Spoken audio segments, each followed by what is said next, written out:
Hey, ich bin der Mai und ich heiße euch herzlich hier auf meinem Kunstkanal willkommen. Beim letzten Mal habe ich euch gezeigt, wie man Aquarellfarben selber macht. Heute werde ich die Aquarellfarben mit euch benutzen und euch zeigen, was man damit so alles anstellen kann. Aber bevor ich jetzt direkt mit dem endgültigen Motiv anfange, schauen wir uns erstmal die Farben und das Motiv selber an. So, und ich würde sagen, dann beginnen wir auch direkt mal mit meinem ganzen Stolz. Meinen selbstgemachten Aquarellfarben. Ich habe mir hier extra Farben geholt, die ich so in meinen gekauften Paletten nicht drin habe, so dass ich eine schöne Ergänzung zu meinen ganzen anderen Kästen habe. Gerade bei selbstgemachten Farben kann man vorher nie genau sagen, wie sie sich auf dem Papier verhalten und wie sie sich miteinander verhalten. Von daher würde ich am Anfang, wenn ihr Farben selber macht, immer mal ausprobieren, welche Farben miteinander gut funktionieren und welche nicht. Dann werfen wir doch einfach mal einen Blick auf unser Motiv. Ich habe mich für ein Porträtbild entschieden, für ein Porträtfoto von der Fotografin Irina Orwald. Die ist auch bei Instagram und auf Pinterest zu finden. Das ist da, wo ich das Bild jetzt her habe. Bei dem Bild hat mir besonders gut der Komplementärkontrast von den rot-orangenen Haaren zu dem blau-grünen Hintergrund gefallen. Außerdem gefallen mir die orangenen Schlagschatten auf der Haut besonders gut. Aber bevor ich mit dem endgültigen Bild beginne, habe ich mir hier zwei kleinere Zeichnungen gemacht, um zu schauen, welche Farben ich benutzen möchte und wie ich vorgehen werde. Diese beiden Skizzen sind nicht dazu da, um hinterher gut auszusehen, sondern nur, um mir selber zu visualisieren, wie ich bei den Bildern vorgehen werde und welche Farben ich dort benutzen möchte.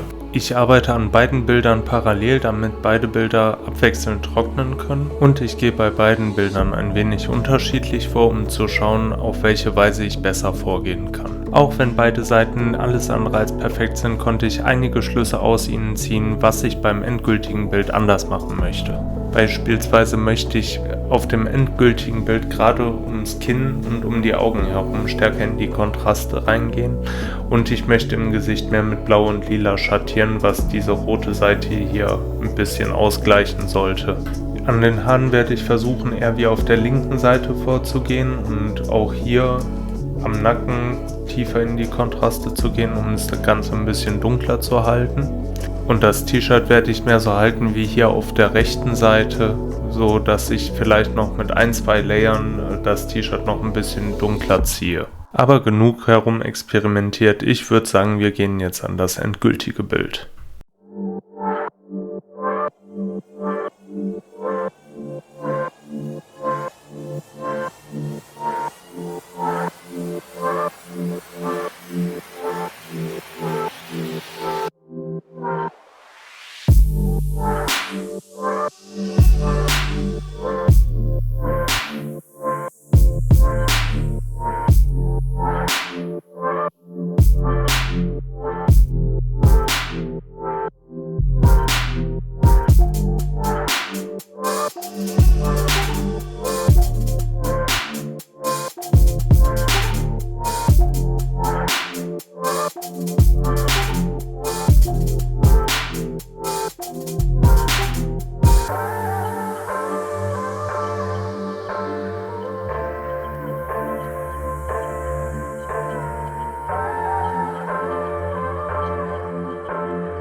So, wie man vielleicht an meinem Bart erkennen kann, ist es einige Zeit her, dass ich das Bild gemalt habe, und auch rückblickend muss ich sagen, es gefällt mir immer noch ganz gut.